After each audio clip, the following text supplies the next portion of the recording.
हज़रत मोमिनीन एक मरतबा सूरह अल-हम्द और 3 मरतबा सूरह मुबारक इखलास की तिलावत फरमाकर मरहूम परवेज़ हुसैन मकबूल से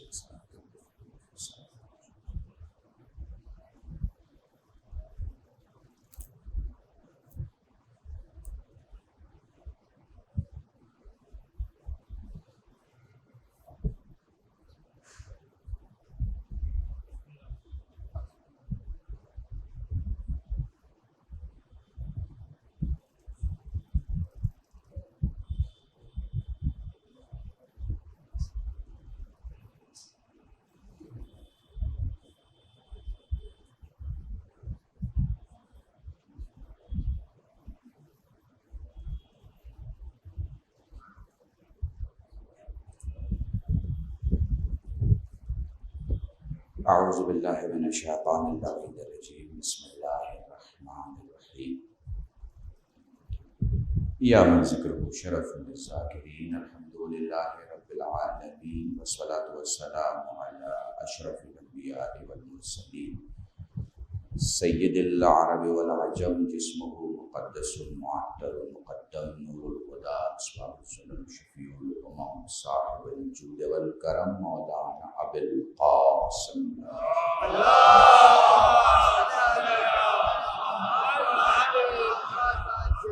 हबीब आलिहि तय्यबीन अत्ताहिरीन अल-मासूमीन अल-मक़बूलीन व शफ़ीउल मुज़निबीन अम्मा बअद फ़क़द क़ाल अल्लाह सुब्हानहु व तआला फ़िल क़ुरानिल करीम बिस्मिल्लाहिर्रहमानिर्रहीम व मा तशाऊना इल्ला अन यशा अल्लाह। सल्लल्लाहु अलैहि वसल्लम।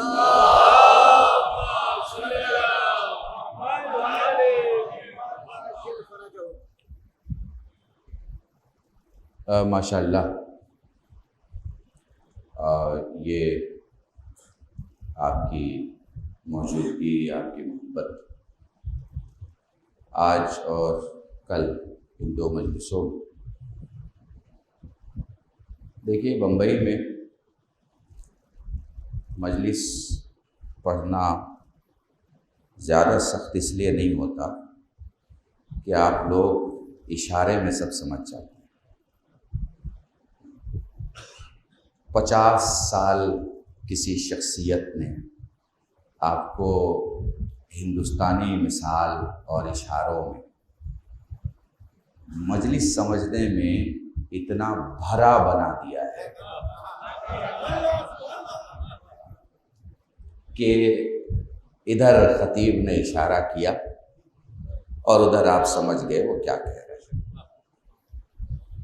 देखिए थोड़ा सा वॉइस लेवल कम कर दीजिए, हल्का सा। बहुत शुक्रिया।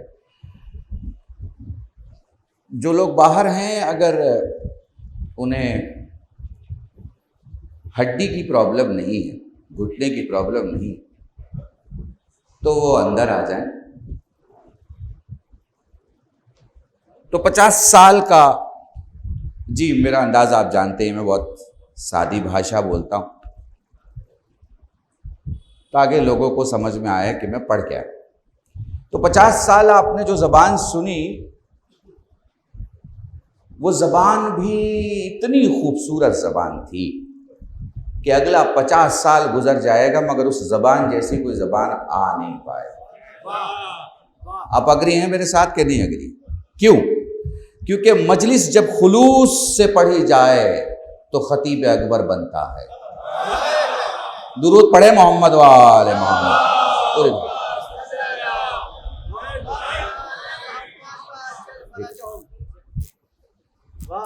जी तशरीफ लाएं आप। सलामत है, सलामत जी। रखिए, फातिहा पढ़ो।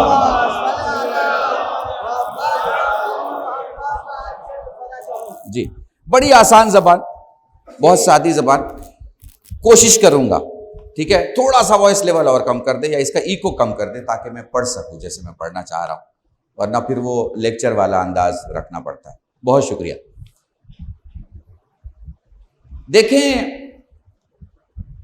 हमारी कहीं कहीं मजबूरी होती है कि हम जो कहना चाहते हैं कह नहीं पाते, और इसके लिए फिर हम लफ्जों की मदद लेते हैं। छुपे हुए में खुला हुआ, ठीक है भाई, ये ऐसा ही है जैसे मुख्तसर में मुकम्मल, ठीक है ना। मसलन एक मौलवी साहब आए आपके पास, उन्होंने 2.5 घंटे मजलिस पढ़ी, उसके बाद एक दूसरे मौलाना है, उन्होंने 25 मिनट मजलिस पढ़ी। आपने 2.5 घंटे भी सुना और 25 मिनट भी सुना, और 25 मिनट के बाद जब आप उठे तो आपने कहा मुख्तसर तो थी मगर मुकम्मल थी। समझ रहे हैं? तो जब हमारे पास सिचुएशन ऐसी हो कि हम सब कुछ नहीं पढ़ सकते, तो फिर हम लफ्जों का इस्तेमाल करते हैं, और जब हम लफ्जों का इस्तेमाल करते हैं तो उम्मीद रखते हैं अपने मजमे से कि वो सुनेगा कुछ और समझेगा कुछ और। जैसे मैंने मंगल कहा तो ऑफ कोर्स मंगल का मतलब मंगल होता है, मगर जब मैंने बुध कहा तो वो समझ जाए कि मैं क्या कहना चाह रहा हूं। जैसे मैंने हलाल कहा तो ऑफ कोर्स हलाल का मतलब हलाल होता है, मगर अगर मैंने हराम कहा तो वो समझ जाए कि मैं क्या कहना चाह रहा हूं। समझ रहे हैं? जैसे मासूम से पूछा गया मौला नेकी क्या है और बुराई क्या है, फरमाया हमारी मोहब्बत नेकी है, हमारा बुग़्ज़ बुराई ही बुराई है। दुरूद पढ़े मोहम्मद वाह।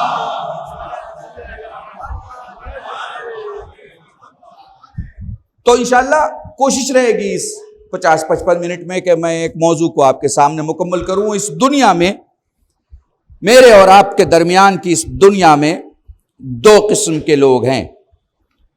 ये मेरा मौजू है, 2 किस्म के लोग हैं। एक मिट्टी से बने हुए हैं और एक नूर से बने हुए हैं। देखिए बहुत कम लफ्ज इस्तेमाल कर रहा हूं मौलाना, पूरी तवज्जो चाह रहा हूं। 2 किस्म के लोग हैं, एक मिट्टी से बने हुए हैं और एक नूर से। हाँ बिल्कुल मेरे साथ रहिएगा, बिल्कुल सब्जेक्ट को पानी की तरह आपके सामने रखूंगा। अगर मेरे मजमे में 5वीं 6ठी क्लास कोई फेल भी है तो उसे समझ में आएगा, भले मैथमेटिक्स ना समझ में आए पर ये जरूर समझ में आएगा, क्योंकि वो मैथमेटिक्स समझने के लिए दिमाग की जरूरत है, ये समझने के लिए तहारत की जरूरत है। एक बार में जुलकर दुरूद पढ़े मोहम्मद वाह।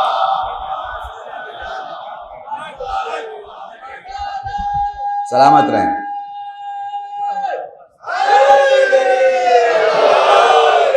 आप यकीन जाने ये जो नारा लग रहा है और ये जो आप आवाज दे रहे हैं ना, ये आपका प्लान नहीं है।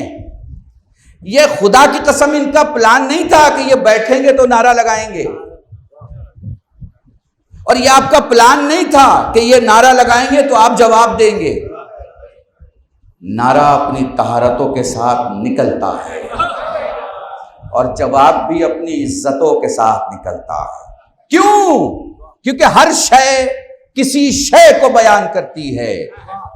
हर शय, गुड भाई, हर शय किसी शय को बयान करती है। पूरी तवज्जो। नब्ज बताती है सेहत कैसी है। गौर करते चलो। नब्ज बताती है सेहत कैसी है। डॉक्टर बेहोश आदमी के आंख पर टॉर्च मार के ये देखता है कि नूर है कि चला गया। हाय हाय हाय, कसम खुदा की अगर महसूस कर लो तो ये एक जुमला जिंदगी है। डॉक्टर आंखों में बेहोश आदमी के टॉर्च मार के ये देखता है कि नूर है कि चला गया। पूछो डॉक्टर से कैसे पता चलेगा कि नूर है तो क्या होगा और नहीं है तो क्या होगा? तो वो कहेगा नूर होगी तो हरकत होगी। हाय हाय, आपने गौर नहीं किया। अल्लाह की कसम, मुगल मस्जिद में बैठे हो, नूर होगा तो हरकत होगी, हरकत होगी तो आंखों की पुतलियां कांपेंगी। समझ में आया?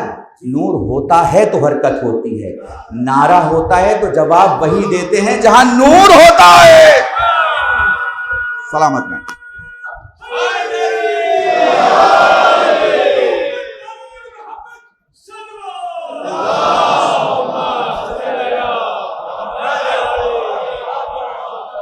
नब्ज बताता है कि सेहत है, बिल्कुल। जबान का रंग बताता है कि हाजमा है, आंखों का रंग बताता है कि खून है। अल्लाह की कसम मैं कैसे समझाऊं, यहां अगर कोई हकीम और हिकमत के जानकार या मेडिकल साइंस को समझने वाले हैं तो वो कहेंगे कलबेरू शायद बिल्कुल ठीक पढ़ रहे हैं। 9 मकामात आपके जिस्म में ऐसे हैं जिन्हें छू के डॉक्टर बता देगा जिंदा है या मर गया। फिर धड़कन बताती है कि जी रहा है, धड़कन बताती है कि जी रहा है, सांसें बताती है कि बाकी है। समझ में आ रहा है मेरे मजमे के? नब्ज से लेके ये 14 जिस्म का सफर है, 14 अलामतें हैं जिस्म में कि जिंदा है कि मर गया, जिंदा है कि मर गया, जिंदा है कि मर गया। बिल्कुल इसी तरह दुरूद पढ़ते हुए चेहरा देख लो, लानत भेजते हुए चेहरा देख लो, नारे लगाते हुए चेहरा देख लो, रंग चेहरे का बता देगा, रंग बता देगा कि नजफ से आ रहा है या दुश्मन के शहर से आ रहा है। सलामत रहा।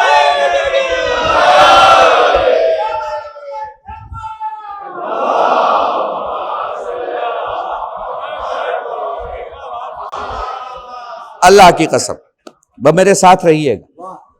तो हुजूर 2 किस्म के लोग हैं। ये जो इंसान है, आप दूर थे तो मैं थोड़ा अनकंफर्टेबल था, सामने है बहुत अच्छा। दुरूद पढ़े मोहम्मद वाह।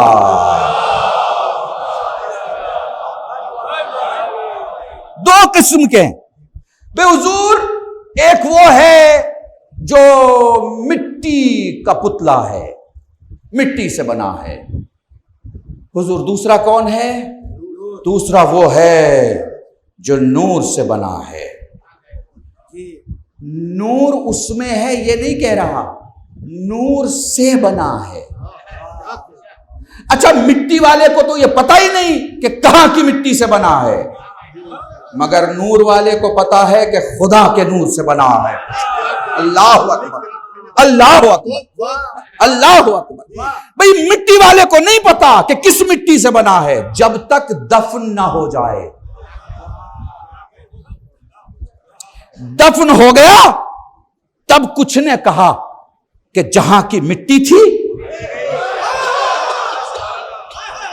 समझ रहे हैं मेरी बात है?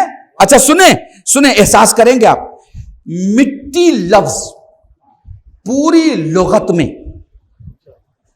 पूरी लुगत में मिट्टी लफ्ज आपके जहन को ऊपर से नीचे की तरफ ले जाती है। नूर लफ्ज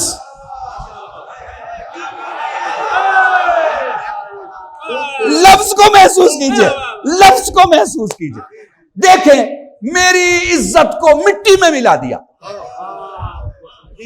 ठीक है, मैं बोलता चला जाऊंगा, आप अदब को महसूस करते चले जाइए। ठीक है, मिट्टी से बने मिट्टी में मिल जाएंगे। मिट्टी का लफ्ज, मिट्टी का लफ्ज बुलंद नहीं है, बुलंद नहीं है भाई मेरे। यही तो इमाम अली से सवाल किया गया था कि आदम को आदम कहा क्यों जाता है, तो कहा इसलिए कि उन्हें उस मिट्टी से बनाया गया जो गहराई में हो, नीचे हो, ढलान में हो, मगर तहारत व अजमत के साथ। भाई पूरी तवज्जो चाह रहा हूं। यह मिट्टी है, बुलंदी के लिए कहीं इस्तेमाल नहीं होती, मगर खुदा की कसम अगर हुसैन का नाम आ जाए, हाय हाय हाय हाय, भाई मेरे साथ रहना, खुदा की कसम अगर हुसैन का नाम आ जाए तो अब हुसैन की तुरबत की मिट्टी मिट्टी नहीं रहेगी, खाकी शिफा कहलाएगी। हैदरी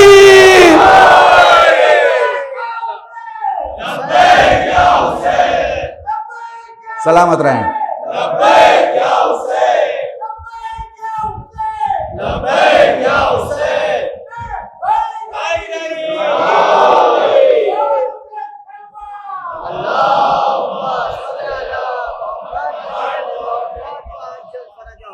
पूरी दुनिया में मेडिकल साइंस कितनी महंगी है? हिंदुस्तान में हिंदुस्तान के मुताबिक महंगी है, अमेरिका में अमेरिका के मुताबिक महंगी है। यहां रुपये में महंगी, वहां डॉलर में महंगी, ठीक है ना। मगर माफ कीजिएगा, उनके पास बीमारी का इलाज नहीं है, सपोर्टिव सिस्टम है। कुछ बात समझ में आ रही है? बीमारी का इलाज नहीं है, सपोर्टिव सिस्टम है।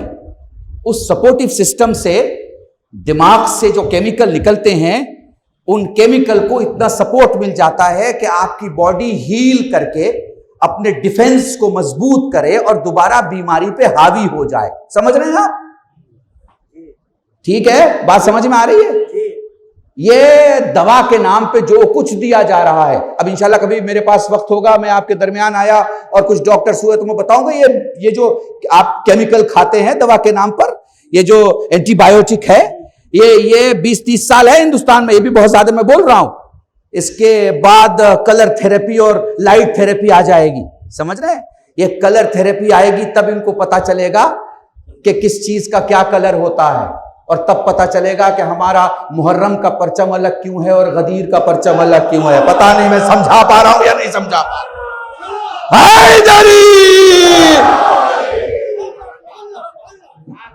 एक बार मिलजुल के दुरूद पढ़े मोहम्मद व आले मोहम्मद पर।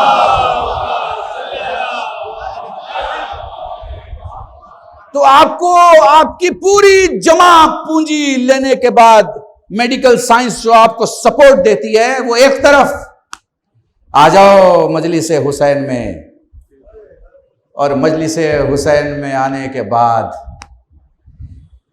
ये जो गमे हुसैन के आंसू हैं, इन्हें लगा लो जख्म पर तो भी शिफा है, और तुरबत की खाक लगा लो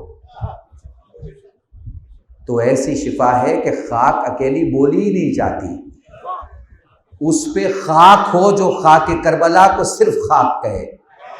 मैंने बहुत बड़ा जुमला कहा आपके सामने, वो खाक नहीं, खाक शिफा है। आपने लिया और आपको शिफा मिल गई। क्यों? इसलिए कि खुदा ने उस तुरबत में शिफा रखी। खुदा ने रखा है शिफा भाई, खुदा ने। तो साथ में रहिए मेरे। तो अब दो किस्म के लोग हैं, एक वो हैं जो मिट्टी के बने हैं और एक वो हैं जो नूर के। जो मिट्टी के बने हैं उनका पता ही नहीं कि किस मिट्टी के बने।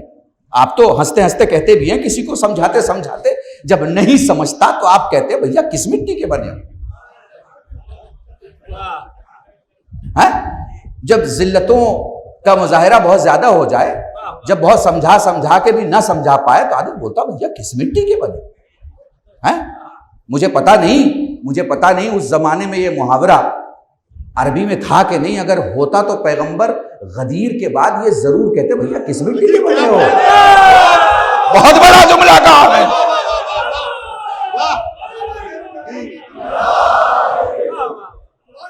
ये है ना, ये आपके यहां पाया भैया किस मिट्टी के बने हो। तो हुजूर ये मिट्टी है। अब ये जो मिट्टी वाले लोग हैं, थोड़ा सा इनको स्टडी कर लें कि ये मिट्टी वाले लोग कैसे होते हैं। तो हुजूर जो ये मिट्टी वाले लोग हैं, ये दो किस्म से चलते, दो किस्म से। अब मैं जरा सा, आप चूंकि बंबई के रहने वाले हैं, बहुत ज्यादा ऑफिशियल लोग होंगे, प्रैक्टिकल लोग होंगे, तो इसलिए मैं आपकी बंबई की कल्चर की जबान इस्तेमाल करूं ताकि आपको समझ में आए। कुछ लोग इमोशनल होते हैं और कुछ लोग प्रैक्टिकल होते हैं। ठीक है, बात समझ में आ रही है? इसमें कैटेगरी मेरे ख्याल से दोनों ले ली मैं। कुछ लोग इमोशनल होते हैं और कुछ लोग प्रैक्टिकल होते हैं। अच्छा, कमाल की बात यह है कि जो इमोशनल है वो प्रैक्टिकल को बेवकूफ समझते हैं। वो कहते हैं भैया पता नहीं ये क्या लेके जाएगा, हमेशा हिसाब ही करता रहता है।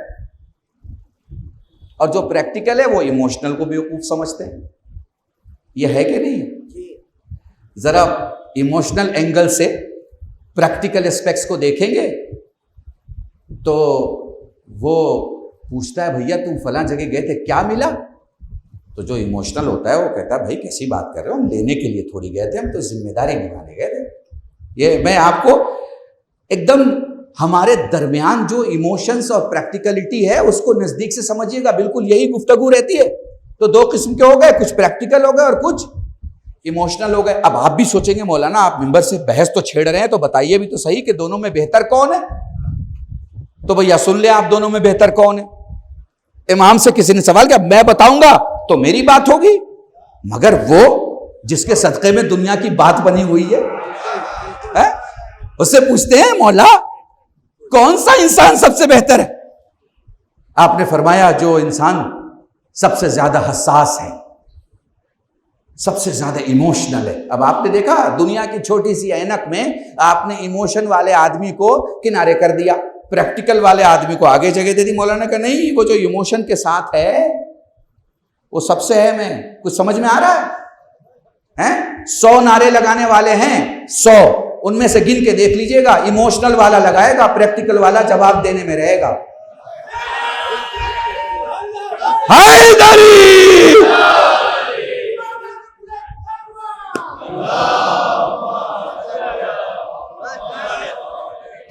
हुसैनियत सलामत, हुसैनियत जिंदाबाद, यजीदियत मुर्दाबाद, यजीदियत मुर्दाबाद।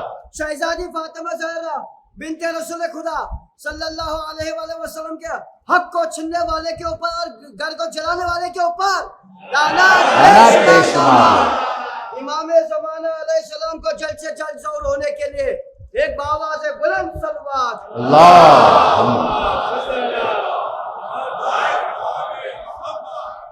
तो बात वाज़ेह हो रही है। जो सबसे ज्यादा हसास होगा, मसाइब का कोई जुमला सुनेगा रो देगा, फजाइल का कोई जुमला सुनेगा खुश हो जाएगा, मौला का तस्करा सुनेगा खुश हो जाएगा। मैं ये नहीं कह रहा कि जो प्रैक्टिकल है वो खुश नहीं होगा, खुश होगा, रिएक्ट उतना जल्दी नहीं करेगा जितना जल्दी एक इमोशनल आदमी रिएक्ट करेगा। समझ रहे हैं? वो रोक नहीं पाएगा अपने आप को। ठीक है, कहीं हिंदुस्तान में बहुत सी जगह मजलिसें होती हैं, बहुत सी जगह बड़े खुतबा पढ़ते हैं, कहीं कहीं मौलवी पूछता है कि मजलिस कैसी रही, और कहीं कहीं अवाम पूछती है कि आपको हमारा मजमा कैसा लगा। आपको सही बताइए मुझे इंसाफ से, मौलवी किस मजमे की तारीफ करेगा? जिससे उसको रिएक्शन जल्दी मिलता है। रिएक्शन किस जमीन से जल्दी आता है? जो जरखेज होती है। एक दाना डालो तो 70 दाना उगता है। दुरूद पढ़े मोहम्मद वाह।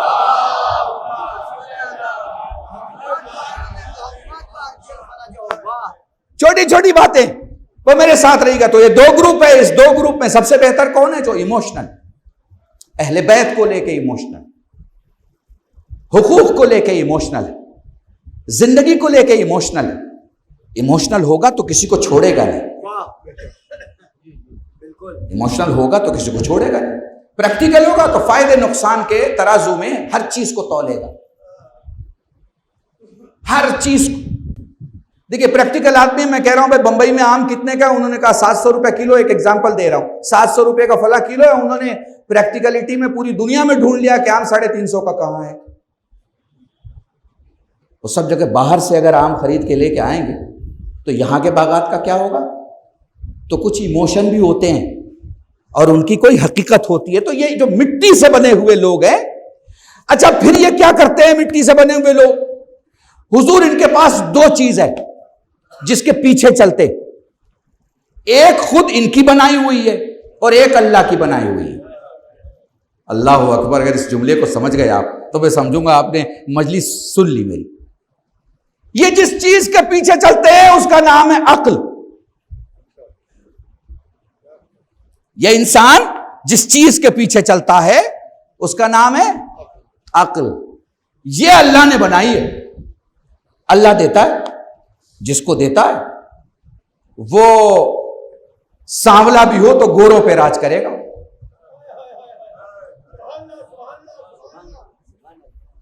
अक्ल है भाई उसके पास, अक्ल को देखा जाता है। अब ये अक्ल खुदा ने दी है, मगर इस अक्ल के साथ साथ इंसान ने भी कोई चीज डेवलप की है, बनाई। आदत है ना इसकी, कुछ ना कुछ बना लेता है। इसने भी एक चीज बनाई है जिसका नाम है होशियारी। ये अक्ल जैसी तो है मगर अक्ल नहीं है, क्योंकि ये सिर्फ अपना फायदा देखती है, किसी और का फायदा नहीं देखती। मगर जो अक्ल है वो कहती है तुम्हारा नुकसान हो जाए मगर किसी इंसान का नुकसान ना हो। दुरूद पढ़े मोहम्मद वाह।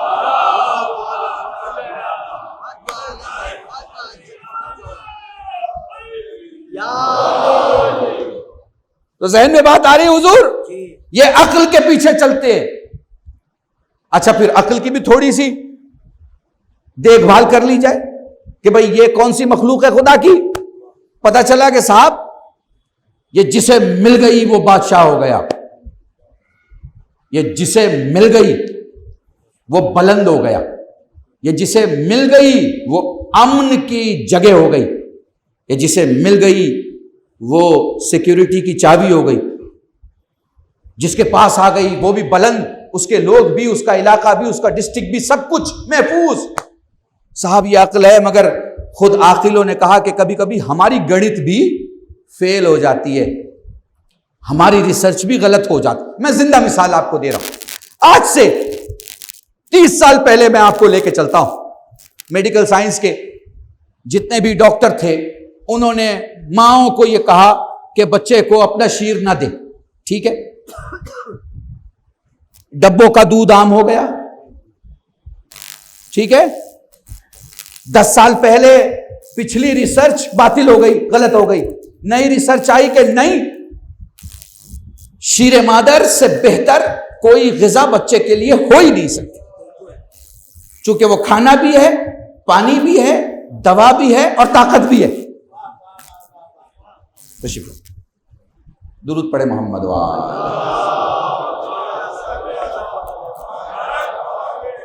ठीक है, इससे बेहतर कुछ हो ही नहीं सकता। यही आपने इंफॉर्मेशन में भी पाया होगा, जो कुछ नेट पे भी इंफॉर्मेशन अवेलेबल, अगर आप सर्च करेंगे तो आपको यह मिल जाए। तो रिसर्च ने बताया पहले शीरे मादर नहीं, फिर रिसर्च ने कहा नहीं, शीरे मादर ही सबसे बेहतरीन ग़िज़ा है बच्चे के लिए। तो इसका मतलब कि अक्ल जो समझा रही थी उसकी रद वो खुद लेके आ गई। पहले हां कहा और फिर ना कहा। तो ये अक्ल है जो तजुर्बे के हिसाब से बदलती रहती है। अल्लाह अकबर। तो ये जो मिट्टी के बने हुए लोग हैं ये अक्ल के पीछे चलते हैं और फिर अक्ल बदलती भी रहती है। तो अब जो खुद ऐसे के पीछे चल रहे हों जो बदलती रहती है, तो अगर हमें रहबर बनाना है, सलामत रहें, सलामत रहें, अगर हमें रहबर, सलामत रहें, आपकी समाअतों को सलाम। अगर हमें रहबर बनाना है तो हमें ढूंढना होगा किसी ऐसे को कि जिसकी बात ना बदले,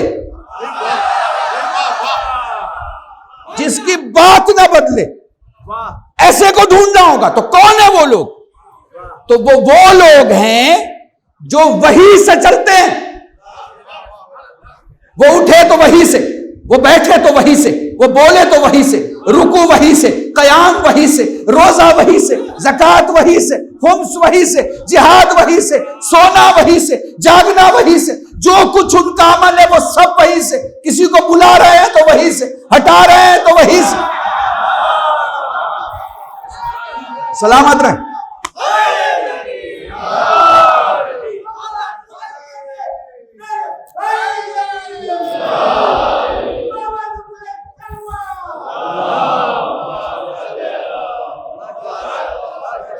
महसूस कर रहे हैं आप? महसूस किया आपने? तो उनका सारा काम वही से। अच्छा, वही क्या भाई? वही देखना है, कुरान देख लो। वही देखना है ना, कुरान देख लो। कुरान क्या है? वही है, वही है, हैं? अच्छा, उसकी ताकत देखना है तो देख लो ताकत। जो जबर 1400 साल पहले था वो जबर आज है। जो हर्फ 1400 साल पहले था वो हर्फ आज है। हैं? एक जुमला कहूं, कुरान में जो तवल्ला 1400 साल पहले था, हैं? या साथ रहिएगा, साथ रहिएगा। ये दोनों चीजें अल्लाह ने अलहम्द में ही तो बयान की, अलहम्द में ही तो बयान की। भाई उनके रास्ते पे चला जिन पर नेमतें, उनके नहीं, तो एक हिस्से में तवल्ला है, दूसरे हिस्से में तबर्रा है। बात समझ में आ रही है आपको? पूरी तवज्जो चाह रहा हूं, पूरी तवज्जो। तो ये जो वही है, ये कुरान है।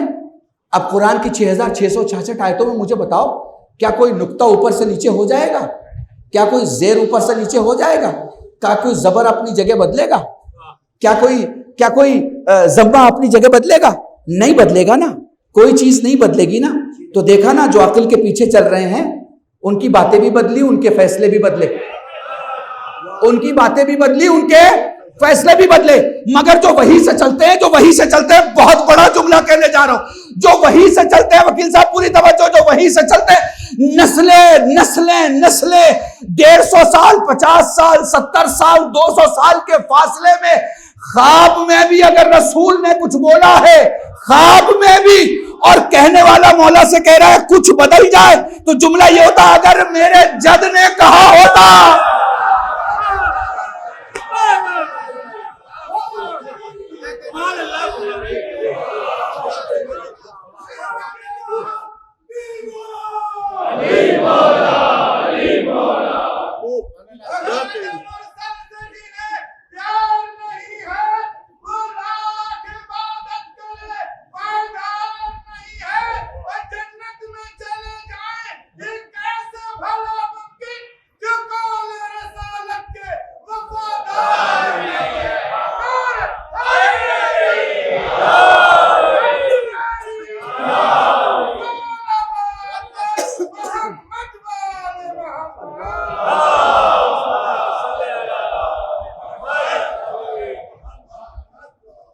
देखें, हम उन्हें मानते हैं जिनके फैसले नहीं बदलते, हम उन्हें मानते हैं जिनकी बात नहीं बदलती, हम उन्हें मानते हैं जिनका किरदार नहीं बदलता, हम उन्हें मानते हैं जिनका नाम भी नहीं बदलता। हुजूर, बड़ी अजीब सी बात कहने जा रहा हूं, एक कागज उठाइएगा। शायद मैंने मुगल मस्जिद में 4-5 साल पहले की किसी मजलिस में पढ़ा। एक कागज उठाइएगा, पूरी तवज्जो चाह रहा हूं, पूरी तवज्जो। एक कागज उठाइएगा, उस पे लिखिएगा मोहम्मद सल्लल्लाहु अलैहि वसल्लम,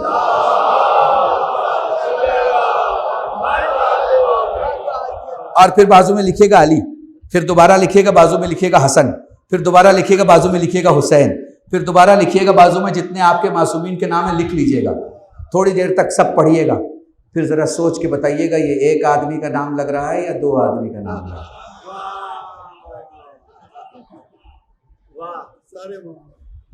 सारे मोहम्मद हैं, सारे मोहम्मद। मैं 10 साल पुराना मेरा एक जुमला है, मैं ये कहा करता हूँ कि जब हमारे और आप जैसे से पूछा जाए कि मोहम्मद के बाद कौन है, तो हम कहेंगे अली, हम कहेंगे हसन, हम कहेंगे हुसैन। मगर खुई जैसे, सिस्तानी जैसे, खामनाई जैसे से पूछा जाए मोहम्मद के बाद कौन, तो वो कहेंगे मोहम्मद के बाद मोहम्मद, मोहम्मद के बाद मोहम्मद, मोहम्मद के बाद मोहम्मद, मोहम्मद के बाद मोहम्मद, मोहम्मद के बाद मोहम्मद। हमारा अव्वल भी मोहम्मद, हमारा आखिर भी मोहम्मद। दुरूद पढ़े मोहम्मद वाह।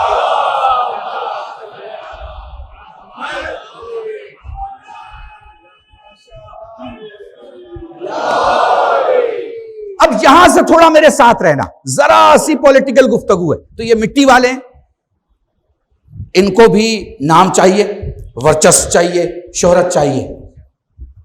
नूर वाले इन चीजों के पीछे नहीं भागते।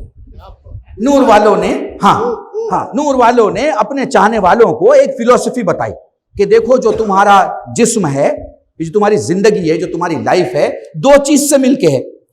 एक दिखने वाली है और एक नहीं दिखने वाली। बॉडी तुम्हारी दिखने वाली है, और इसको जो चीज चला रही है, रूह, वो नहीं दिखने वाली। तो अहले बैत ने जितने दर्स दिए हैं, उसको अगर मैं कम शब्दों में आपके सामने पेश करूं, तो खुलासा यह होगा कि ये जो तुम्हारी चलने वाली हालत है, इसकी जिम्मेदार और इसकी सरपरस्त न दिखने वाली वो रूह है, जिसके होने के सबब ये सब कुछ चल रहा है। ये जो तुम हाथ उठा रहे हो, ये जो तुम जबान चला रहे हो, ये तुम आंखें दाहिने से बाएं कर रहे हो, ये जो गर्दन तुम्हारी इताअत कर रही है, ये सब पॉसिबल है उस रूह के सबब, उस रूह के सबब। तो बताया अहले बैत ने कि कुछ चीजें तुम्हारे जिस्म के लिए इंपॉर्टेंट हैं, जिन्हें तुमने इंपॉर्टेंट बनाया है नहीं। कुछ चीजें तुम्हारे रूह के लिए इंपॉर्टेंट हैं। वो फरमाते हैं अगर तुम रूह के लिए जो चीजें जरूरी हैं उनके पीछे जाओगे तो तुम्हें सुकून ही सुकून मिलेगा। जिस्म को जो चीज पसंद है तुम उसको अवेलेबल कराने के लिए जाओगे तो तुम्हें तकलीफ ही तकलीफ होगी। समझ गए आप? ये बहुत बहुत खुलासा, चूंकि जवान बैठे हैं और बहुत कम वक्त में अपनी बात को मुकम्मल करना होता है और मैसेज भी देना होता है। तो जैसा अमल करोगे, रूह के लिए अमल करोगे तो रूह के मकान में तुम फैसिलिटी दिलवाओगे। जिस्म के लिए अमल करोगे तो जिस्म को जिस्म के मकान में फैसिलिटी दिलवाओगे। अब आपने जिस्म के लिए काम करना शुरू किया तो क्या किया आपने? बिस्तर अच्छा कर लिया, आपने तकिया अच्छा कर लिया, गद्दा अच्छा कर लिया, लाइट अच्छी कर ली, एसी अच्छी कर ली, गाड़ी अच्छी कर ली। समझ रहे ना? टेलीकम्युनिकेशन का सामान और भी जो आपके चीजें हैं वो आपने मुहैया कर ली, चूंकि आप जिस्म के लिए काम कर रहे थे। जिस्म के लिए, ये जिस्म के लिए काम है, रूह के लिए नहीं। रूह के लिए नहीं। जब आप रूह के लिए काम करेंगे तो आपका जिस्म माइनस हो जाएगा। फिर आप ये नहीं सोचेंगे मेरे पास क्या कपड़ा है और क्या नहीं है, आप ये सोचेंगे कि यतीम बच्चे के पास कपड़ा है कि नहीं है। भाई पूरी तवज्जो चाह रहा हूं भाई, यकीन जानिए, अगर कोई यतीम आपके पास आ जाए और कहे कि मुझे भूख लगी है, भाई ये सुनने के बाद आपके जिस्म पे कोई निशान नहीं पड़ेगा, आपके बॉडी पे कोई तकलीफ नहीं आएगी, आपके जिस्म के किसी हिस्से पे कोई दाग नहीं आएगा, बल्कि आपकी रूह तकलीफ में आ जाएगी। आपकी रूह तकलीफ में आ जाएगी। तब आप क्या करेंगे रूह के लिए? आप रूह के लिए, यतीम बच्चे के लिए खाने का इंतजाम करेंगे, यतीम बच्चे के लिए कपड़े का इंतजाम करेंगे। समझ रहे हैं? ये आप कब करेंगे? जब आप रूह की सुनते हो। मगर जिस्म जिंदगी और गुनाहों के अंधेरी गलियों में कभी कभी बहरा और अंधा हो जाता है, और जब कभी इंसान के साथ ऐसा हो जाए तो उसे अपनी रूह की भी आवाज सुनाई नहीं देती, और जब अपनी रूह की आवाज न सुनाई दे तो खुदा की कसम एक ही इलाज है, फर्श अज़ा पे मातम करो, मातम करो, मातम करो, और अपने सीने पर इतनी बार हाथ मारो, या हुसैन या हुसैन या हुसैन कह के, कि तुम्हें हिंदुस्तान में रह के करबला सुनाई देने लगे। हैदरी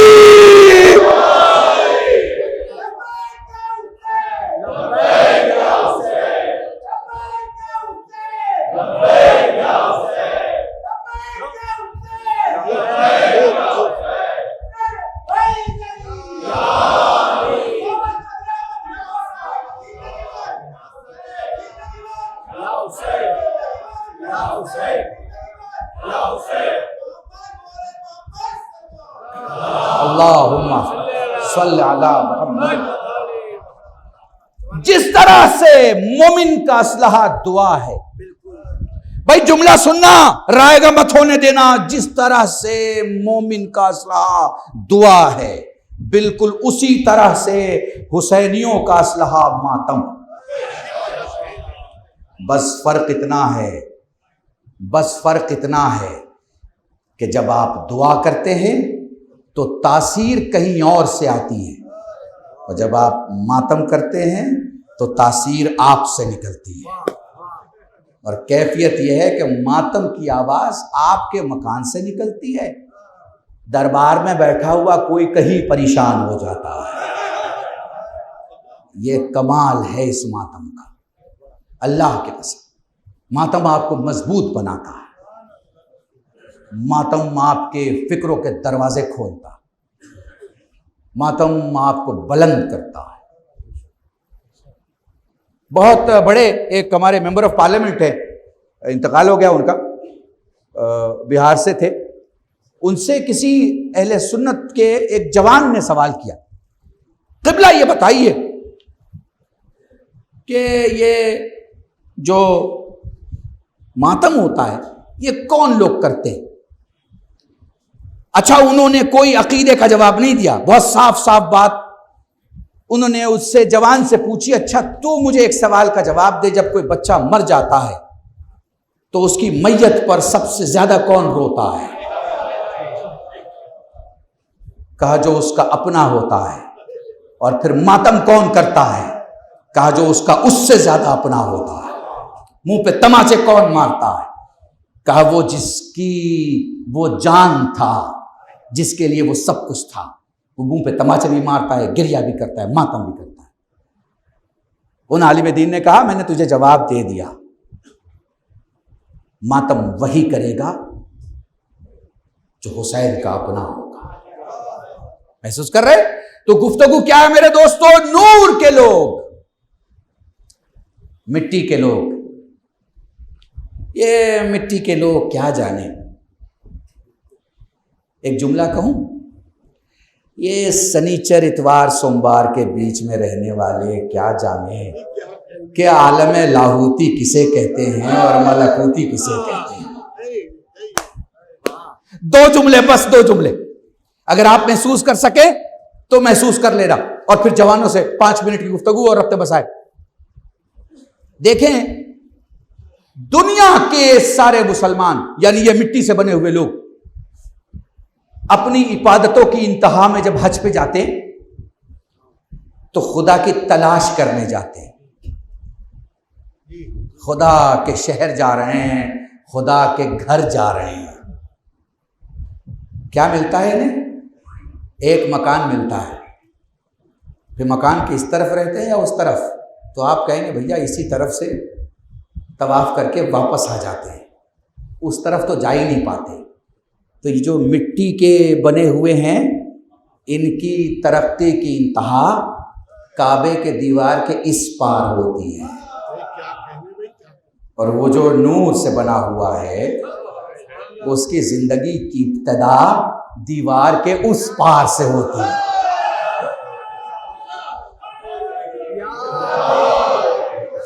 बड़े सलामत रहे।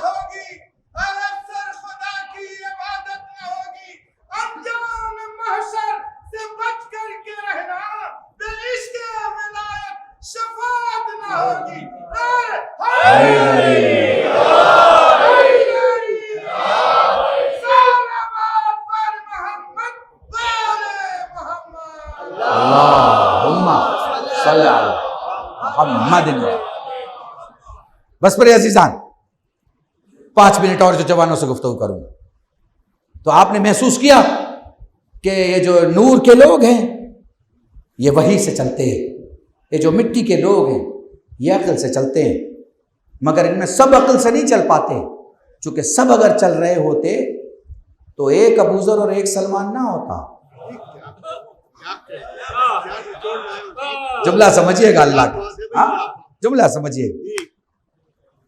इनमें बहुत सारे ऐसे लोग हैं जो अक्ल के नाम पे होशियारी की आमेजिश से जिंदगी चलाने लगे। उन्होंने होशियारी को हरबा बना लिया, होशियारी को जिंदगी का मकसद बना लिया। फिर ये होशियारी की बीमारी बड़ी अजीब है, फैलती तो सर से है मगर जाती पांव के नाखून तक है। होशियारी करने वाला पहले दूसरे शहर वाले के साथ करता है, फिर अपने शहर वाले के साथ करता है, फिर अपने पड़ोस के साथ करता है, और फिर अपने घर के साथ और रिश्तेदारों के साथ करता है, और फिर अपने सगे बाप के साथ बूढ़े होते ही उसे वृद्धाश्रम पहुंचा देता है। ये होशियारी की तस्वीर है। इसलिए अपने बच्चों को पालते हुए कभी ये मत कहो कि बेटा मैं तुझे होशियार देखना चाहता हूं। अपने बच्चों से कहो बेटा मैं तुझे मुख्तार देखना चाहता हूं।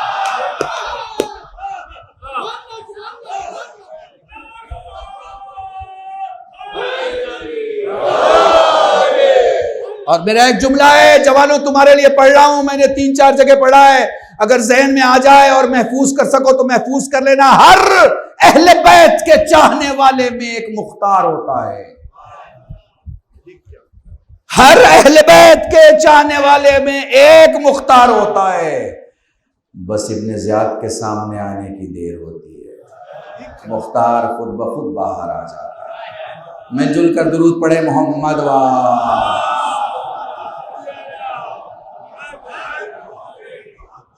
बस मेरे सलामत रहे।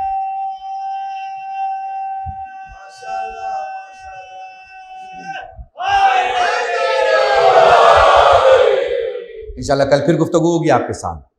अभी बस इतना ही कि अल्हम्दुलिल्लाह हम मिट्टी से बने हुए लोग नूर से बने हुए लोगों को मानते हैं। मिट्टी से बने हुए लोग वक्त खत्म होता है मर जाते हैं। नूर से बने लोग जब चाहते हैं आते हैं और जब चाहते हैं जाते हैं। सलामत रहे। हाँ तो सुने, मिट्टी से बने हुए लोग, अब अगर महसूस कर पाओ तो महसूस कर लेना, मिट्टी से बने हुए लोग, मिट्टी से बने हुए लोग, मिट्टी से बने हुए लोग जमीन से कपड़े खरीदते हैं और पहनते हैं।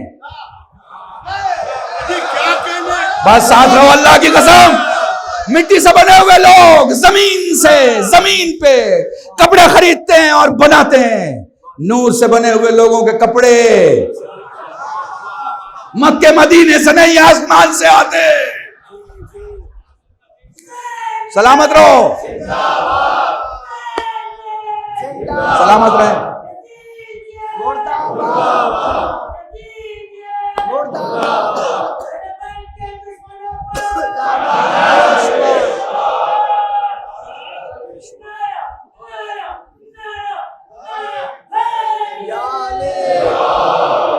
मिट्टी से बने हुए लोग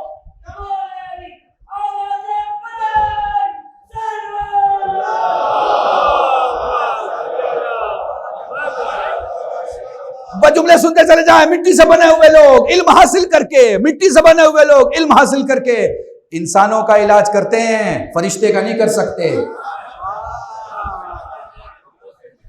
फरिश्ते का नहीं कर सकते, फरिश्ते का नहीं कर सकते, मगर जो नूर से बने होते हैं फितरुस को अगर लाया जाए तो छूने की जरूरत नहीं होती, झूले से मस हो जाते हैं, पर मिल जाता है। साथ मिलके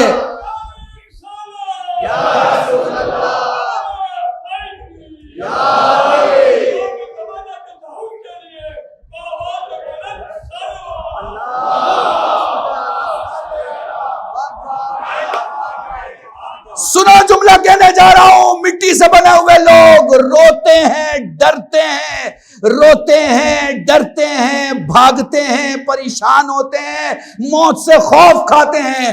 मगर नूर से बने हुए लोग बिस्तर पे सो जाते हैं, चादर ओढ़ लेते हैं। पता नहीं मैं आपको समझा पा रहा हूं कि नहीं समझा पा रहा हूं। बिस्तर पे सो जाते हैं, चादर ओढ़ लेते हैं, मैदान में चले जाते हैं, बढ़ बढ़ के हमले करते हैं, दरे खैबर उठा लेते हैं।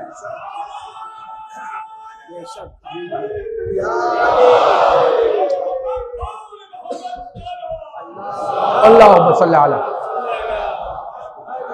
बस मेरे अजीजान, बस मेरे अजीजान, खुदा का शुक्र कि उसने हमारी रहबरी के लिए नूर ही नूर दिया, ताकि ना हम अपनी जिंदगी में अंधेरे रास्तों में चलें और ना कब्र में। हम वो खुशनसीब लोग हैं कि हमारी जिंदगी की अंधेरी कोठरी से लेके कब्र के अंधेरे मकान तक उजाला ही उजाला रहता है।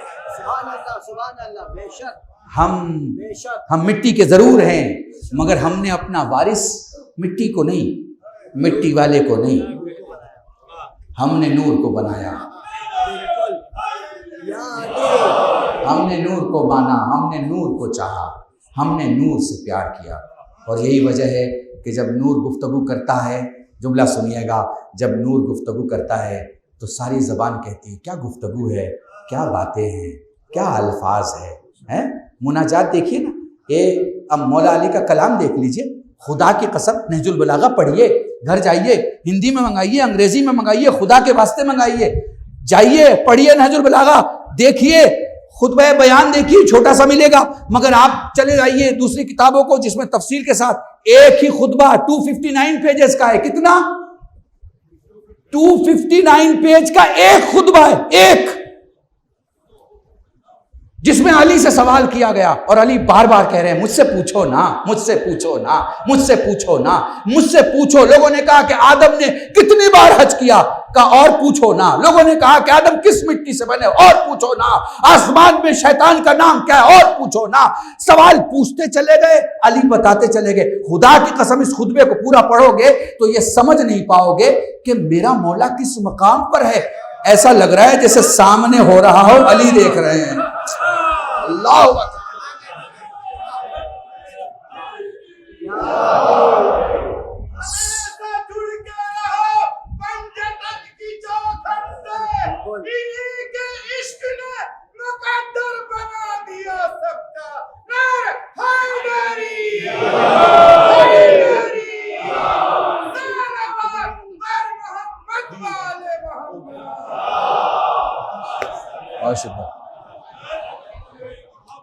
देखें, खुशनसीब हैं आप लोग, इतने खुशनसीब हैं कि हुकूमतों के पास इतनी ताकत नहीं हिफाजत करने की जितना तुम्हारे बाजुओं की इमाम जामिन में ताकत होती है तुम्हें बचाने। बेशक हुकूमतों के पास इतनी ताकत नहीं होती जितना हमारी माओ बहनों का वो 1 रुपये का सिक्का या 5 रुपये का, और तुमने इमाम जामिन के हवाले से बाजू पे बांध दिया तो अब यकीन है कि मौत नहीं आएगी। क्यों? इसलिए कि मौत जब मिट्टी वालों के दरवाजे पे आती है तो इजाजत नहीं मांगती, मगर जब नूर के दरवाजे पे आती है तो दक्कुल बाप करती है।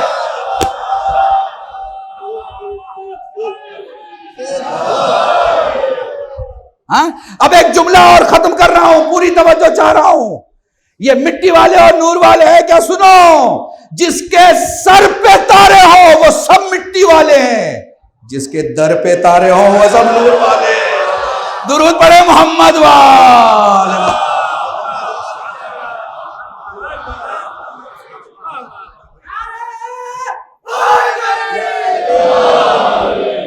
बस मेरे अजीजान, मेरे जवानों, बहुत शुक्रिया। बस एक जहन में रखना एक बात, शिया कहा जाता है आपको। शिया बहुत बड़ा लफ्ज है, बहुत बड़ा। जैसे किसी को कहा जाए अरे एसीपी साहब आ रहे हैं, अरे डीसीपी साहब आ रहे हैं, अरे जज साहब आ रहे हैं, और पता चला उन्हीं जज साहब को आप देखिए कि वो 20,000 की घूस किसी से ले रहे हैं। उन्हीं एसीपी साहब को देखिए कि वो 750 का पैसा किसी से वसूल रहे हैं। उन्हीं डीसीपी साहब को, एसीपी साहब को आप देखिए कि वो पैसों के लिए अपनी जिम्मेदारियों से मुंह चुरा के अपना जेब भर रहे हैं। तो आप कहेंगे भाई ऐसा डीसीपी तो नहीं होना चाहिए, ऐसा एसीपी तो नहीं होना चाहिए, कहेंगे ना? हैं? अब आइए, कोई आपसे कहे कि मैं फलां डॉक्टर साहब से आपकी मुलाकात कराता हूं, और आपको पता चल जाए कि ये डॉक्टर साहब जो है वो पोस्टमार्टम करके और जो मरीज है उसका हार्ट और उसकी किडनी बेचते हैं, तो आपका जो एहतराम होगा वो क्या बन जाएगा? बढ़ जाएगा? है, बताइए मुझे भाई, हैं? इज्जत खत्म हो जाएगी ना भाई। वो तो डॉक्टर है, कपड़ा भी है, अंग्रेजी भी बोल रहा है, पढ़ा भी उसने है, मेडिकल साइंस की सर्टिफिकेट भी है, मगर किडनियां बेच रहा है, तो आप उसकी इज्जत करेंगे? नहीं करेंगे ना। बिल्कुल इसी तरह तुम जब अपने आप को शिया कहते हो तो दावा करते हो कि तुम वक्त के मुख्तार हो, तो तुम्हारे अंदर ऐसी कोई कमी नहीं होनी चाहिए क्या कहने भाई, क्या कहने, जिससे तुम्हारा मुख्तार कोसों दूर है। तुम्हारे अंदर ऐसी कोई एरर, कोई मिस्टेक, कोई गलती नहीं होनी चाहिए। देखो, न जानना ऐब नहीं है, नहीं पता, नहीं जानते हो आप, जानने की कोशिश ना करना यह ऐब है। समझ रहे हो? आप किसी गलत फहमी में आ गए, यह ऐब नहीं है, होता है, मगर उसी गलत फहमी को सच मानकर बैठ जाना यह ऐब है। हिंदी में जुमला कहूं, शियों को शोभा नहीं देता। जी जी बिल्कुल, वाह वाह। If you claim to be Shia, आप एट द सेम टाइम कई क्लेम कर रहे हैं। जैसे आप कह रहे हैं कि मैंने डॉक्टरेट किया है। जब आपने कह दिया कि आपने डॉक्टरेट किया है तो कोई पूछेगा कि 10वीं भी किया है, कोई पूछेगा कि 12वीं भी किया है, ग्रेजुएशन भी किया है। अरे भाई, जब कोई डॉक्टरेट है तो ऑलरेडी उसने बीए एमए किया होगा, उसके बाद ही उसने किसी सब्जेक्ट पे डॉक्टरेट किया होगा, थेसिस लिखा होगा। जब आप क्लेम कर देते हो कि आप शिया हो, एट द सेम टाइम झूठा शिया नहीं हो सकता। मक्कार शिया नहीं हो सकता, गीबत करने वाला शिया नहीं हो सकता, भाई का गोश्त खाने वाला शिया नहीं हो सकता, यतीम का माल हड़पने वाला शिया नहीं हो सकता, औकाफ की चोरी करने वाला शिया नहीं हो सकता, माल इमाम खाने वाला शिया नहीं हो सकता, शिया का हाथ पांव खींचकर उसको जिंदगी से खराब करने वाला शिया नहीं हो सकता, सिर्फ अपनी सोचने वाला शिया नहीं हो सकता, सिर्फ अपनी देखने वाला शिया नहीं हो सकता, सिर्फ अपनी मनवाने वाला शिया नहीं हो सकता। शिया वो होता है सुबह उठता है तो एक जिंदगी के लिए निजात बनता है, शाम को सोता है तो शहर की सलामती की दुआ करके सोता है। इसका जूझ है, जूझ। ए छोटी छोटी सियासतें, छोटी छोटी, बहुत ही छोटी छोटी। बंबई वालों, आप तो बड़े लोग हो माशाल्लाह, बड़ी बड़ी सियासत करो, जाओ पॉलिटिकल पार्टी में कोशिश करो, कोशिश करो, किसी पार्टी में कोशिश करो, पूछो भाई आपको क्या बनाया जाएगा, चौराहे का महामंत्री बनाया जा रहा है या 2-4 गलियां आपको दी जा रही हैं या एक शहर आपको दिया जा रहा है, जाइए पता तो कीजिए, अपनी वैल्यू का अंदाजा कीजिए कि आपको क्या आका जा रहा है। भाई किसी को बताया जाए कि फला हीरे की बहुत कीमत है, तो आकिल जो होगा वो सिर्फ बात सुन के जेब में नहीं रखेगा हीरे को, बल्कि हीरे को जौहरी के पास ले जाएगा, भाई तुम्हारी नजर में इसकी कीमत क्या है। वो कहेगा साहब इसकी कीमत ये है, फिर वो दूसरी दुकान में जाएगा, कहीं ये कुछ गलत तो भाव नहीं बता रहा मुझे, दूसरे में जाके पूछेगा भाई इसका भाव क्या है। तो जाइए, आपको बोलने का शौक है, आपको सोचने का शौक है, आपको लीडर बनने का शौक है, आपको नेता बनने का शौक है, किसने रोका है, जाइए पार्टी ज्वाइन कीजिए। जितनी पार्टियां हैं भारत देश की, जितनी पार्टियां आप आजाद हैं, जाइए ज्वाइन कीजिए, देखिए वो आपको गली का नेता मानता है कि नहीं मानता। जब वो गली का नेता माने तो आप फिर मकान के नेता बनिए, मगर भारत की पॉलिटिकल पार्टी आपको गली का नेता नहीं मानती तो आप समाज का नेता मत बनिए। समाज का नेता बनने के लिए काम करना पड़ता है। तराजू में तौले ना, पॉलिटिकल तराजू में तौले अपने आप को। आप जब जाएंगे आपको कहा जाएगा सर हम आपको स्टेट का प्रेसिडेंट बना रहे हैं, सर हम आपको नेशनल फलानी विंग में ले रहे हैं, सर हमारी पार्टी को और हमारे लोगों को आपसे यह फायदा होगा, हम आपको यहां रखेंगे। क्योंकि जब हम आप जैसे इंसान से एसोसिएट होंगे तो पार्टी की छवि बनेगी। सुना है ना आपने ये जुमले, अनसुने तो नहीं है ना। तो आप तय कीजिए। ये सब क्यों कह रहा हूं, इसलिए कह रहा हूं कि जब पॉलिटिकल पार्टी में चले जाओगे तो एक जगह तुम्हारी एनर्जी लगेगी, वहां कुछ फायदा होगा, कुछ नुकसान होगा, मौला हिफाजत करेगा, आगे बढ़ोगे, एक दिन एमएलए बन जाओगे, एमपी बन जाओगे, कौम के काम आओगे, कुछ तो होगा। मगर खुदा के वास्ते अलम उठा के सियासत मत करो, मिंबर पर बैठ के सियासत मत करो, फर्श पे बैठ के सियासत मत करो, ताबूत उठा के सियासत मत करो, मौला के नाम पे सियासत मत करो, अली के सामने अली को खड़ा करके सियासत मत करो, दीन के सामने दीन को खड़ा करके सियासत मत करो। तुम्हें सियासत करना है, सियासत की जगह पे जाओ। इतने सारे लीडर हैं, देखो वो तुम्हें कहां जगह देते हैं, कहां जगह देते हैं। एहसास कर लोगे कि इतने बड़े हो, एहसास होगा। याद रखना मेरी बात को, अहले बैत के दरवाजे पे आओ तो तुम्हारी सियासत की सीन को छोड़ के आया करो, क्योंकि यहां हीरो वही बनता है जो जीरो बन के आता है। जीरो बन के आता है। 20 साल मुझ कल्बे रुशैद ने दिल्ली के सबसे बड़े मजमे में खिताब किया, मगर मैंने कभी अपने मजमे को पॉलिटिसाइज नहीं किया कि आज फला नेता आ रहे हैं, आज फला लीडर आ रहे हैं, कभी नहीं। क्योंकि वो मजलिस सिर्फ हुसैन के लिए होती है, सिर्फ हुसैन के लिए। और आज अल्हम्दुलिल्लाह मुल्क का कोई लीडर ऐसा नहीं जो नहीं जानता। क्यों? इसलिए कि सियासत की जगह सियासत होती है, इबादत की जगह इबादत होती है। आपसे धनी, हिंदी का जुमला बोल रहा हूं, आपसे धनी दुनिया में कोई नहीं है जी। इतने धनी हैं आप, दुआ आपके पास, इबादत का सलीका आपके पास, दूसरों के मदद करने की बातें आपके पास, चैन से जीने का सलीका, हिम्मत, इम्यूनिटी। आ जाइए, दुनिया परेशान है, कोरोना बीमारी आई हुई है, कोई बचाने वाला नहीं है, दवाई नहीं है, कोई क्या बचाएगा। वो कहते हैं साहब आपके पास एक ताकत है, और वो ताकत है आपका इम्यून। तुम्हें पता है शिया का इम्यून कभी कम नहीं हो सकता, इसलिए कि वो हुसैन पर रोता है और वो अली के गीत गाते गाते दुनिया से चला जाता है। साथ मिलके हैदरी। सलामत रहें।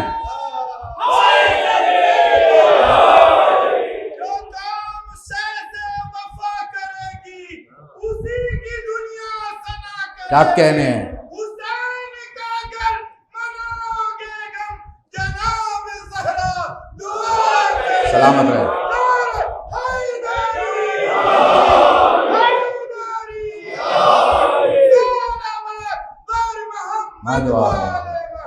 अल्लाहुम्मा सल्ली। बस मेरे अजीजान, एक छोटा सा नुस्खा रब्त मसाइब के पहले। सुबह आप उठ गए, मुझे नहीं पता आप कितने बजे उठ रहे हैं, उठ गए आप, सुबह से शाम तक हिसाब कीजिए, सिर्फ पैसों का नहीं, अपने घंटों का। आपने कितने घंटे किसको दिए और किस घंटे के बाद में क्या मिला, क्या मिला।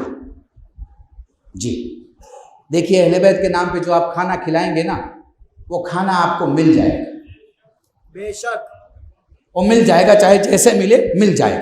अहले बैत के लिए आप जो पैसे खर्च करेंगे वो पैसे भी आपको वापस मिल जाएंगे। चाहिए ही नहीं अहले बैत को आपके और हमारे पैसे, समझ रहे, चाहिए ही नहीं। यही तो मुस्कुरा के खुदा कहता है, तुम मेरे अली को मानोगे तो मुझ पे थोड़ी एहसान करोगे।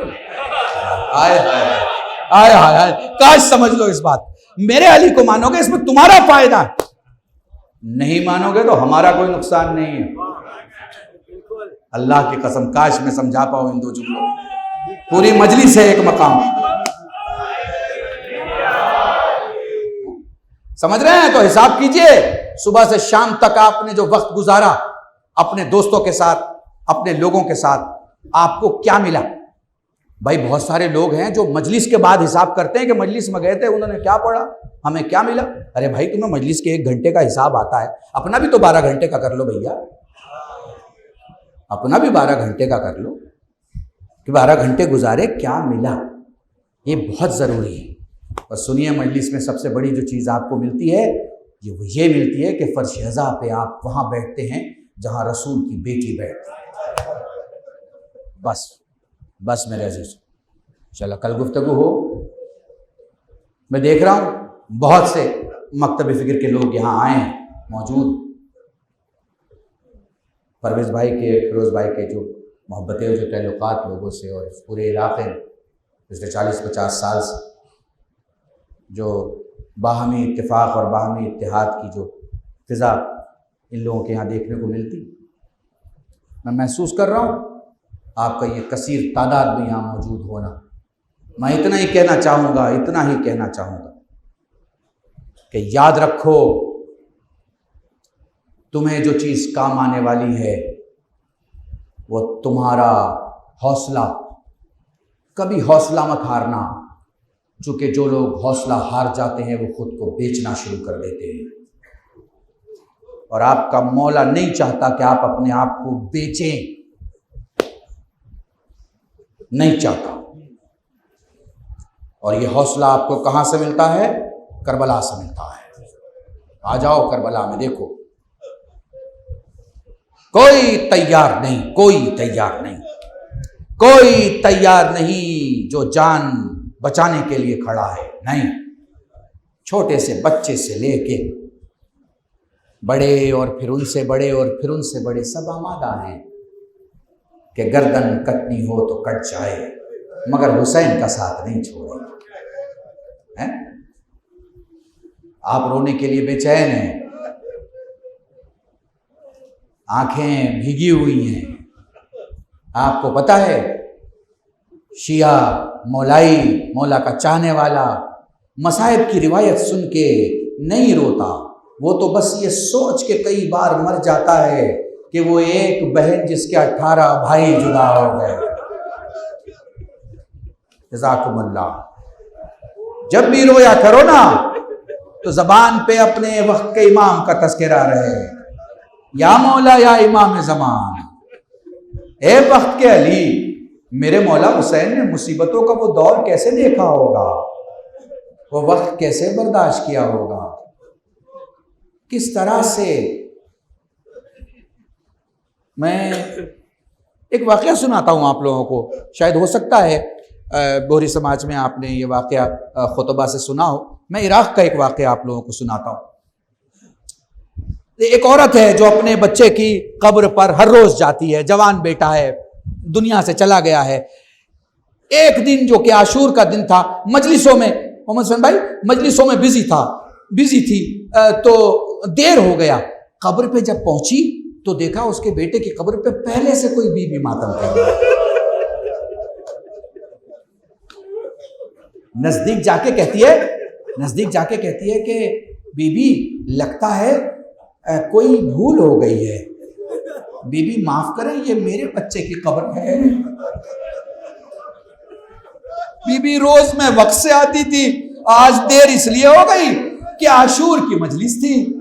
एक घर से दूसरे घर, दूसरे घर से तीसरे घर, मैं अपने मौला हुसैन की मजलिस में थी, इसलिए बेटे की कब्र पे नहीं आ सकी। बीबी नकाब पहने खामोशी से रोते रोते कहती है, तू मेरे बेटे को नहीं भूली, मैं तेरे बेटे को कैसे भूलूं। जज़ाकुमुल्लाह, खुदा तुम्हें कोई गम ना दे सिवाय गम सैयदुल शुहदा। मैं कैसे बयान करूं, चलो एक मंजर की तरफ तुम्हें लेके चलता हूं। अस्सलामु अलैका या ज़ैनब या उम्मे कुलसूम या रुकैया या सुकैना अलैकुन्ना मिन्नी सलाम। जैसे ही मैं ये जुमले पढ़ रहा हूं आपके ज़हन में बात आ गई होगी, जो हुसैन अब खेमे से रुखसत होने वाले, बस एक जुमला मुझसे सुन लो, उस एक जुमले में घरों तक रोते हुए जाओगे। तुम्हें जरा हदीस किस्सा याद करवाता हूं। शब जुमा में जब तुम हदीस किस्सा पढ़ते हो, माओ ने सुनाया होगा, वालिदैन ने सुनाया होगा, बड़ों ने सुनाया होगा, उलमा ने सुनाया होगा, तुमने सुना ना। एक नवासा आके कहता, अम्मा नाना की खुशबू सुना है ना तुमने, अम्मा नाना की खुशबू महसूस कर रहे हो ना। बस इस खुशबू को याद रखना, समझ जाओगे मैं तुम्हें कहां लेके जाना चाहता हूं। ज़ैनब ज़ैनब ज़ैनब हुसैन की शहादत के बाद 11 मुहर्रम को जब करबला से निकलने लगी है, फिर इतनी लाशों के दरमियान वो एक लाशा जो दिखाई नहीं दे रहा था, जिस लाशे पे अंबार था, जिस लाशे पे जालिमों ने, जिसके हाथ में तीर था, भाला था, तलवार था, लकड़ी का टुकड़ा था, पत्थर था, जो कुछ था उस लाशे पर हमले की सूरत में डाला जा चुका था। फिर ज़ैनब को भाई कैसे मिले? लाशों के दरमियान ज़ैनब उस खुशबू को महसूस करती रही। वो खुशबू किधर से आ रही है? हाय, जिस खुशबू को पाने के लिए रसूल गर्दन चुमा करते थे, दामन चुमा करते थे, सीने से लगाते थे। जज़ाकुमुल्लाह, जज़ाकुमुल्लाह। खुदा तुम्हें कोई गम न दे सिवाय गम सैयदुल शुहदा के। बस एक टुकड़ा मसाइब का सुन लो और मजलिस तमाम है।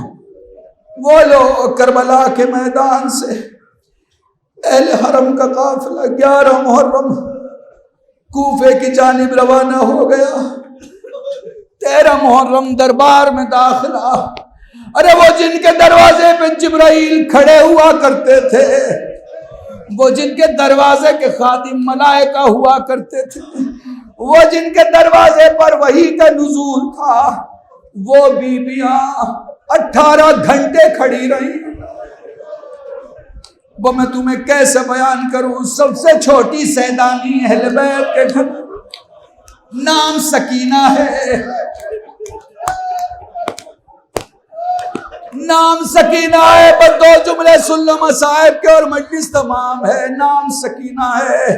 दरबार में सब खड़े हैं, सबका तारुफ हुआ।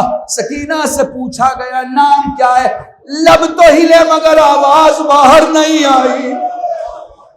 सैयद सज्जाद ने इशारा किया, जालिम मेरी बहन का गला इतनी तेजी से बंधा है कि बोल तो रही है मगर आवाज बाहर नहीं आ रही। गला खोला गया, पूछा गया नाम क्या है? कहा नाम फातिमा है। बाबा प्यार से सकीना कहा करता, जज़ाकुमुल्लाह। थोड़ी देर हुई, जंजीरों की आवाज आई, सीढ़ियों पे चढ़ता हुआ एक कैदी या अली या अली या अली कहता हुआ दरबार में दाखिल हुआ। हैबत के मारे सारे सिपाही किनारे हुए। जालिम कहता है अगर मैं तुझे कहूं हुसैन हमारे मेहमान है, हुसैन हमारे मेहमान है, हुसैन हमारे पास है। पता है आने वाले कैदी ने क्या कहा? खामोश। कुजा शराबी का दरबार, कुजा जहरा का लाडला, मेरा इमाम तेरे दरबार में कैसे तश्ते तला रखा हुआ था, ऊपर से रुमाल हटाया। आने वाले कैदी ने बाजू के सिपाही के हाथ पे हाथ मारा, तलवार के कब्जे पे अपने पंजे को जमाया। अनकरीब था कि आगे बढ़ के हमला करते, पीछे से किसी ने कंधे पे हाथ रखा। जैसे ही गर्दन मोड़ना चाहा, हाथ रखने वाले ने कहा चचा मुख्तार पीछे मत मुड़ना, ज़ैनब नंगे सर खड़ी है। मुख्तार ने बस एक ही बात कही, ए मेरे मौला अली इब्न अल हुसैन, मेरे मौला अब्बास का ना पूछे चचा, मेरा चचा बाजू कटा के फरात के किनारे आराम से सो।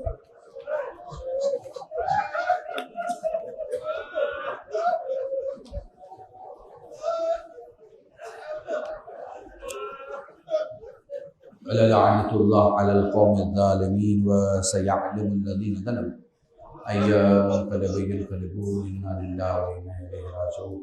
अल्लाहुम्मा अर्ज़ुक़ना ईमानन सादिक़न व लिसानन ज़ाकिरन व इल्मन नाफ़िअन व अमलन सालिहन अमलन मुतक़ब्बलन व तौबतन नसूहा। व सल्लल्लाहु अला मुहम्मदिन व आलिहि तय्यबीन अत्ताहिरीन बिफ़ज़लिका व रहमतिका या अरहमर राहिमीन।